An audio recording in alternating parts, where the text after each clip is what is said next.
Good morning, everyone. Let's talk about something that most of us have faced at some point in our lives, disrespect.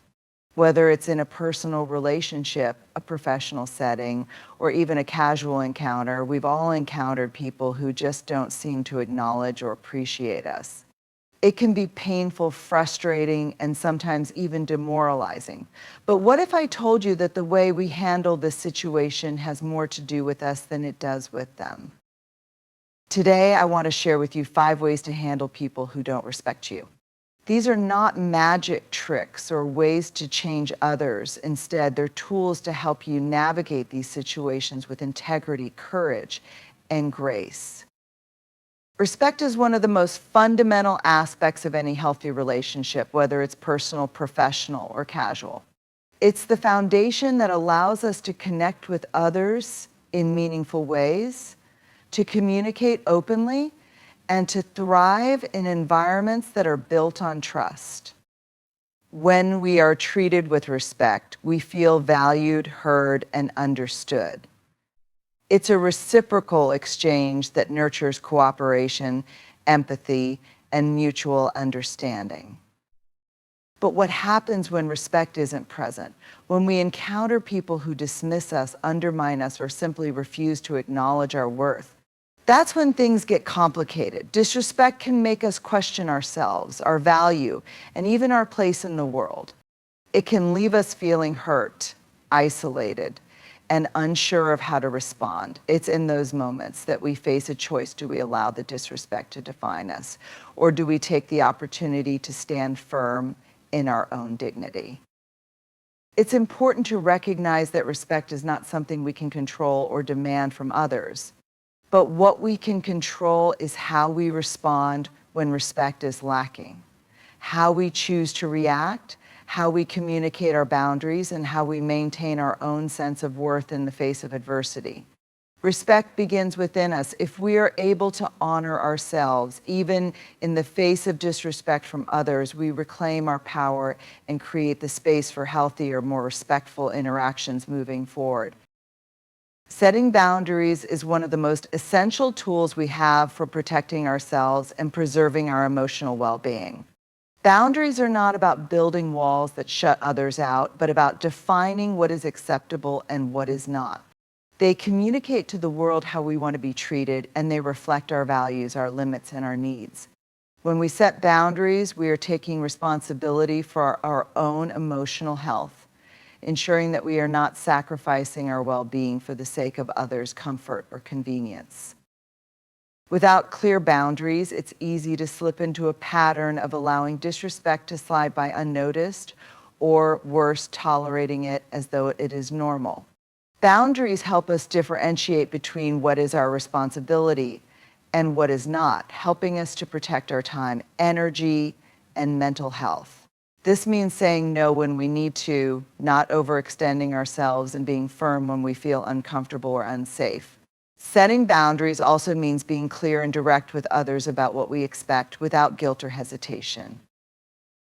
Sometimes people might test our boundaries or push against them. It's a natural part of human interaction. But when we set boundaries and stick to them, we are teaching others how to treat us and reinforcing our own sense of self-respect. Boundaries also require us to be consistent in our actions, not just our words.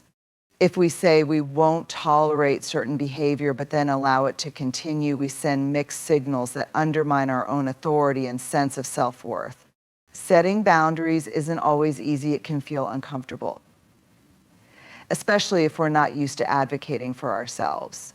But the discomfort is temporary, the reward is long-lasting. We create the space to nurture healthier, more respectful relationships while also taking care of ourselves in the process.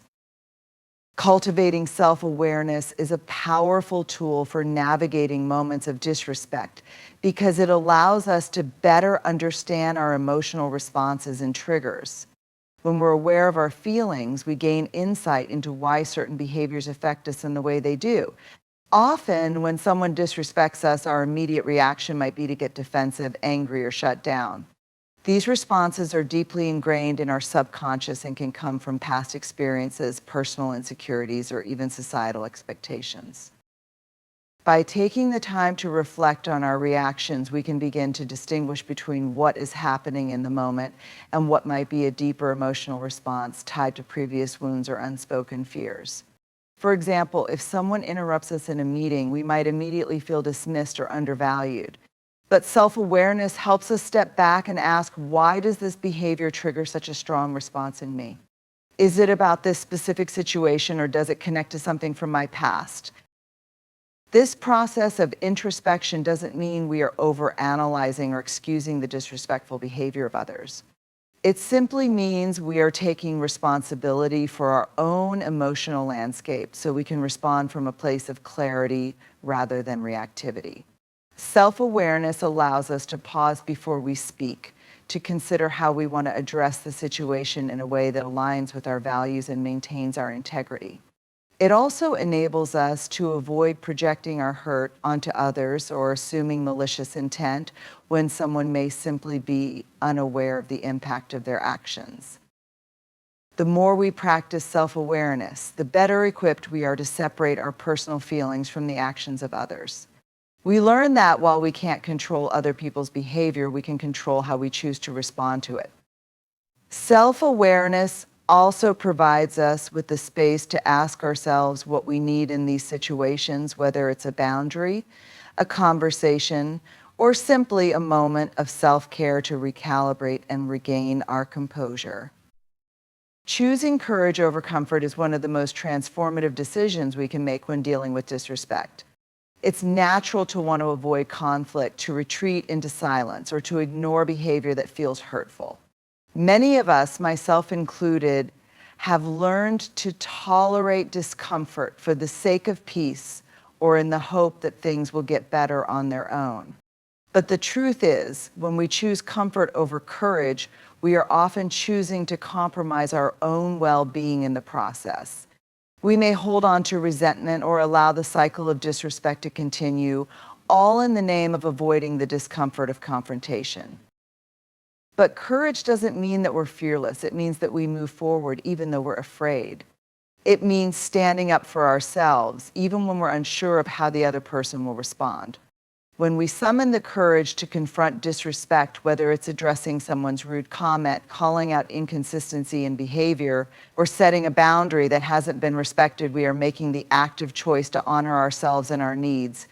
It's not about being confrontational for the sake of being right. It's about having the strength to communicate our feelings and needs without fear of the other person's reaction or the discomfort that may arise in the moment. Choosing courage also means not letting the fear of what might happen prevent us from doing what is necessary. Often our fear is not about the actual confrontation itself, but about the potential outcomes, the fear that we might be rejected, judged, or misunderstood. We might fear that standing up for ourselves will create conflict or strain a relationship. But the reality is, avoiding these difficult conversations only reinforces the belief that disrespect is acceptable, and it can ultimately lead to deeper resentment or hurt. The act of choosing courage over comfort is a powerful declaration of our self-worth. It's saying, I am worthy of respect, and I will not allow anyone to treat me in a way that undermines my dignity. Courage doesn't require us to be perfect or to always get the desired outcome. It simply asks us to be authentic, to trust our instincts, and to show up as our true selves, even when it's uncomfortable. Practicing empathy is a powerful tool when navigating situations where we feel disrespected. Empathy is the ability to understand and share the feelings of another. And while it may seem counterintuitive to practice empathy in the face of disrespect, it can actually help us respond more thoughtfully and less reactively. Often when we feel disrespected, our immediate instinct is to withdraw or to defend ourselves. We might think that the other person's actions are a direct reflection of how they feel about us, or we might assume their behavior is intentional. However, when we take a moment to step into their shoes and try to understand what might be driving their actions, we create space for a more nuanced and compassionate response. Empathy allows us to recognize that the person who is being disrespectful may not necessarily be acting out of malice. Perhaps they are dealing with their own insecurities, frustrations, or stressors that are affecting their behavior. Maybe they don't even realize the impact of their words or actions on others. When we pause to consider their perspective, it doesn't excuse the disrespect, but it helps us avoid making assumptions or jumping to conclusions. Instead of reacting with anger or defensiveness, we can respond with curiosity and understanding. This does not mean that we tolerate disrespect or allow others to mistreat us. Practicing empathy is not about enabling harmful behavior. It's about recognizing that people's actions are often shaped by their own struggles, limitations, and experiences. When we approach these situations with empathy, we open the door to communication and potential resolution. We can ask ourselves questions like, what might this person be going through? Is there something deeper motivating their behavior? Are they unaware of how their actions are coming across?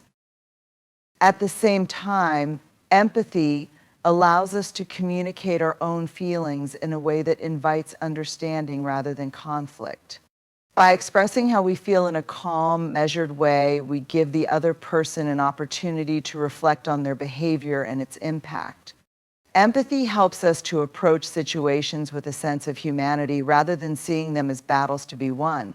When we practice empathy, we not only enhance our own emotional intelligence, but we also contribute to building healthier, more respectful interactions.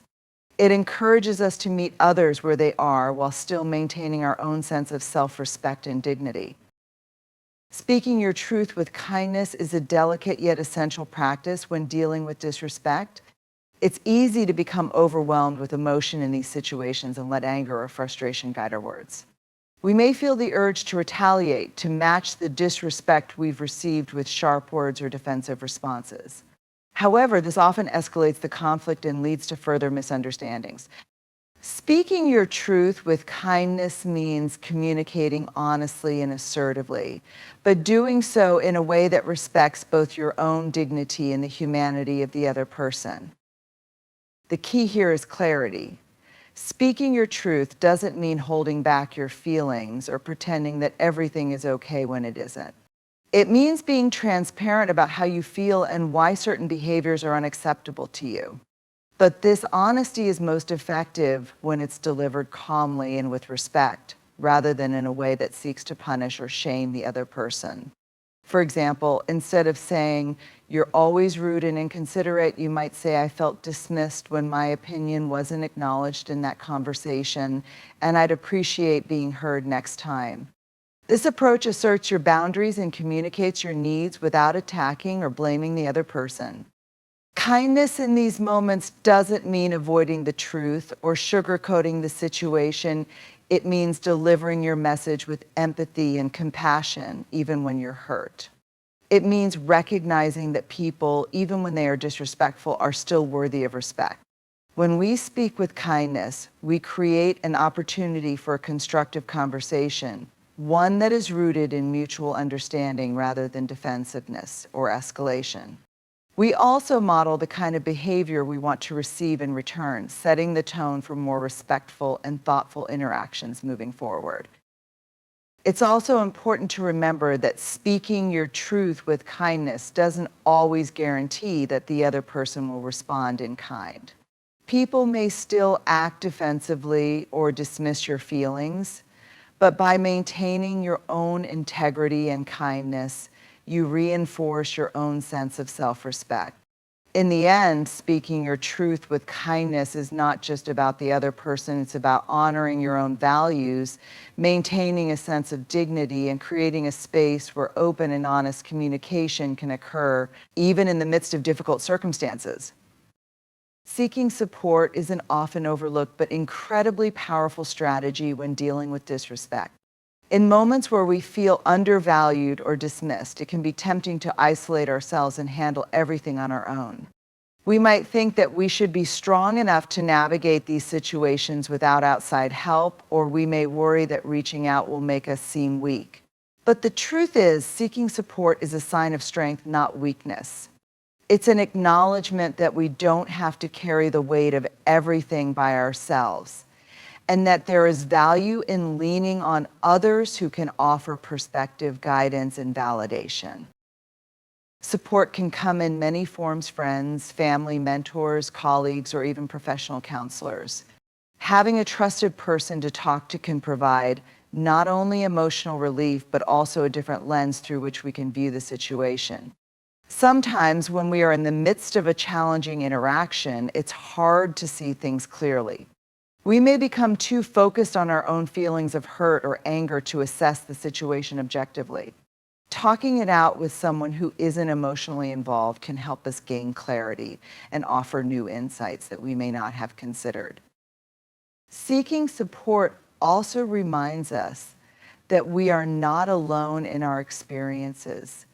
It can be easy to believe that we are the only ones facing disrespect, but when we open up to others, we often discover that many people have encountered similar challenges. This shared understanding can be comforting and affirming, reinforcing the idea that we are not powerless in these situations. In fact, support can serve as a reminder of our own worth. When someone listens to us, validates our feelings, and offers advice or encouragement, we feel seen and heard, which is essential for maintaining our self-esteem. Furthermore, seeking support can also be practical. Sometimes we don't know how to address the disrespect in a productive way. Talking to someone who is experiencing conflict resolution, communication, or professional boundaries can equip us with tools and strategies that we might not have thought of on our own. Whether it's learning how to phrase a difficult conversation or understanding when to walk away, seeking advice can arm us with the confidence to approach the situation more effectively. The act of reaching out for support also signals that we recognize the importance of caring for our own emotional and mental health. It's an act of self-compassion. By seeking the support of others, we are actively taking steps to protect our well-being, reinforcing the idea that we deserve respect and that our feelings matter. Fostering accountability is a crucial element in maintaining respectful relationships, especially when dealing with disrespect. It's not enough to simply let disrespect slide or hope that people will eventually change their behavior on their own. Holding ourselves and others accountable ensures that boundaries are respected and that actions are aligned with the values of mutual dignity and consideration. Accountability involves taking responsibility not just for our own actions, but for the collective standards we uphold in any relationship or interaction. When we foster accountability, we create an environment where open communication is encouraged and where individuals are expected to take ownership of their behavior. This is particularly important when it comes to disrespect. If someone crosses a boundary or behaves in a way that undermines your sense of value, it's essential to address it directly. However, fostering accountability is not about confrontation for confrontation's sake. It's about having clear, constructive conversations that highlight the impact of the other person's actions without shaming or blaming them. By holding others accountable, we also invite them to reflect on their behavior and its impact. This doesn't mean that we should expect instant change or perfection, but rather that we are creating an opportunity for growth and reflection. For example, if someone interrupts us constantly in a meeting, rather than letting it go, we might say, "I noticed that I wasn't given a chance to finish my point, and I'd appreciate it if we could all make space for everyone's input." This statement not only communicates the issue at hand, but also invites the other person to consider the effect their behavior has had and the possibility of a more respectful interaction in the future. It's also important to hold ourselves accountable for how we respond to disrespect. When we choose to engage, we must ask ourselves whether we are contributing to a resolution or escalating the situation. Accountability means recognizing that our words and actions matter too, and that we have a responsibility to approach these situations with integrity, honesty, and empathy. It means ensuring that we are not perpetuating cycles of disrespect by acting out of anger, defensiveness, or frustration, but by responding with clarity and a commitment to mutual respect. Fostering accountability is also about creating a space where ongoing conversations about respect can happen. It's not just about addressing a single instance of disrespect, but about setting the stage for long-term change. When we hold ourselves and others accountable, we create a culture in which everyone is encouraged to own their behavior and its impact, fostering an environment where respect is not only expected but actively maintained. It's a process of continuous growth and mutual understanding, where people are invited to show up as their best selves and where the standards for respectful behavior are clearly understood and upheld by all. Choosing your battles is a critical aspect of handling disrespect with wisdom and emotional maturity. Not every instance of disrespect needs to be confronted immediately, and not every person who disrespects you warrants a confrontation. In fact, some situations are best approached with discernment and restraint. It's easy to feel the need to stand up for yourself in every instance, to react to every slight or misstep. But choosing your battles requires recognizing when it's worth the emotional energy and when it's better to let go. Sometimes the most empowering choice is to step back and assess whether engaging is truly necessary. Not every action or word deserves our response. Some disrespectful behaviors may be small or unintentional, and reacting to them could escalate the situation unnecessarily or cause more stress than it's worth. There are moments when it's wiser to acknowledge the behavior, protect your peace, and move on. In these instances, letting go of the need to prove your point or defend yourself can be a form of strength in itself. Other times, though, standing up for yourself is absolutely necessary. But even in those moments, it's essential to ask whether addressing the issue will lead to a productive outcome or if it will create further conflict. It's about weighing the emotional cost and deciding if this is a situation where speaking up will lead to change or resolution, or if it will simply add fuel to the fire.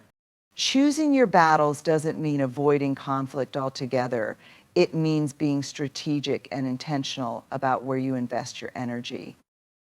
For instance, if someone in a work meeting undermines your point with a dismissive remark, it might be more effective to address it directly, as that could impact your credibility and how your contributions are valued in the future.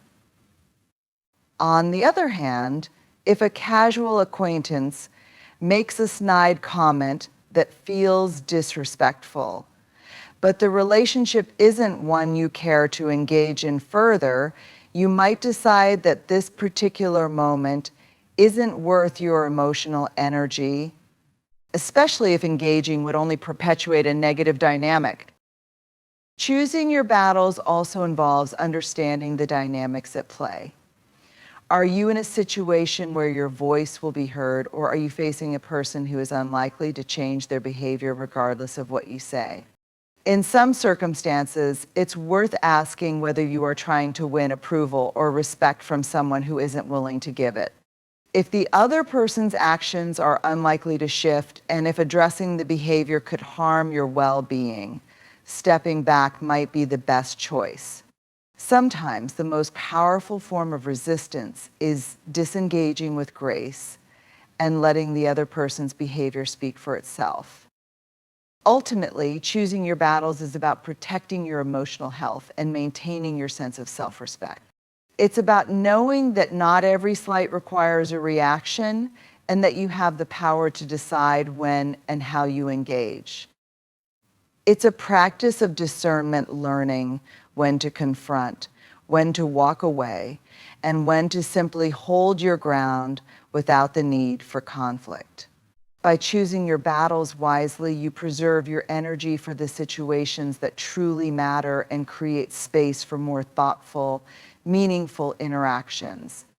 Empowering yourself in the face of disrespect is about recognizing your own worth and taking active steps to protect and honor it. The tools and strategies we've discussed are not just about responding to others, they are about building and reinforcing your own sense of strength, self-respect, and integrity.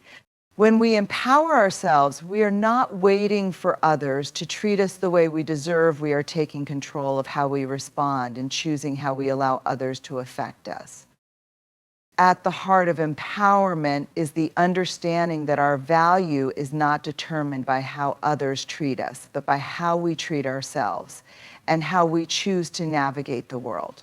By setting boundaries, cultivating self-awareness, choosing courage over comfort, practicing empathy, speaking our truth with kindness, seeking support, fostering accountability, and choosing our battles. We are asserting our right to live with dignity and respect. We are taking ownership of our emotions, our reactions, and the relationships we engage in. Empowerment is also about realizing that we don't have to face disrespect alone. It's about recognizing that we have the tools and the wisdom within ourselves to handle difficult situations in ways that align with our values. The ability to stand up for ourselves, to communicate effectively, and to protect our emotional well-being is an act of self-love. By empowering ourselves, we are not only making choices that honor our worth, but also teaching others how to treat us with the respect we deserve. Ultimately, empowerment is a practice, a daily commitment to showing up as our most authentic selves, to choosing respect in every interaction, and to refusing to settle for anything less than the dignity we know we deserve. The power to transform how we experience disrespect lies within us, and by embracing these practices, we begin to create a life where we are treated with the respect and consideration that we too give to others. In closing, handling people who don't respect you is not about changing them. It's about changing how you respond and choosing to honor yourself. It's about recognizing that respect starts with you and that the way you navigate these situations defines the boundaries, the standards, and the relationships in your life. When you set clear boundaries, cultivate self-awareness, choose courage over comfort, practice empathy, speak your truth with kindness, seek support, foster accountability, and choose your battles wisely, you are not only protecting your own emotional well-being, but also empowering yourself to navigate the world with integrity and strength. Remember, you are worthy of respect, and your response to disrespect is a powerful tool in shaping how you are treated. The way you show up for yourself and others creates a ripple effect that influences the culture of your relationships and environments. By empowering yourself in these moments, you create space for growth, understanding, and respect for both yourself and those around you. So as you move forward, remember that you hold the power to choose how you respond. And that is the greatest act of self-respect and personal empowerment. Thank you.